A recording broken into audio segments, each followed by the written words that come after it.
እኔ እኮ አትክልት የቤት ውስጥ አትክልት አይሆንልኝም ሁሉ ጊዜ በቃ እየሞቱብኝ ተቸግሬያለሁ የምትሉ ከሆነ እነዚህ 5 ለጀማሪ የሚሆኑ በጣም እንክብካቤ በቃ ምን ልበላችሁ በቃ ዝም ብላችሁ ብትዋቸው ራሱ የሚያድጉ አትክልቶች አሉ አይደለ?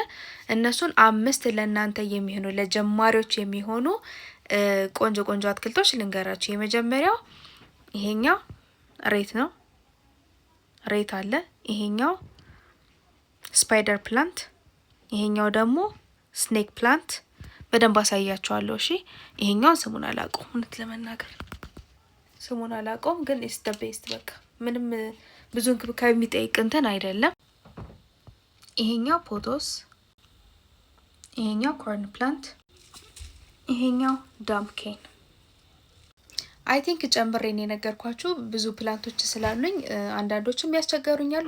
ያስቸገሩኝን ደግሞ እንድነግራችሁ ወይ ደግሞ አድቫይስ ደግሞ ጠይቃችኋለሁ በደንብ የአትክልት እንክብካቤ የምታውቁ ሰዎች ማለት ነው። እና እነዚህን አትክልቶች 5 ነው 6 የነገርኳችሁ አይ ዶንት ኖ አይ ሎስት ካውንት። እና እነሱን እንክብካቤያቸውን እንድነግራችሁ የምትፈልጉ ከሆነ እንዴት ማሳደግ እንደምንችል እንዴት መንከባከብ እንደምንችል የምትፈልጉ ከሆነ እነግራችኋለሁ ማለት ነው። እና ግን እነዚህ በጣም ቀላል ናቸው ጋይስ፣ በጣም ቀላል ናቸው።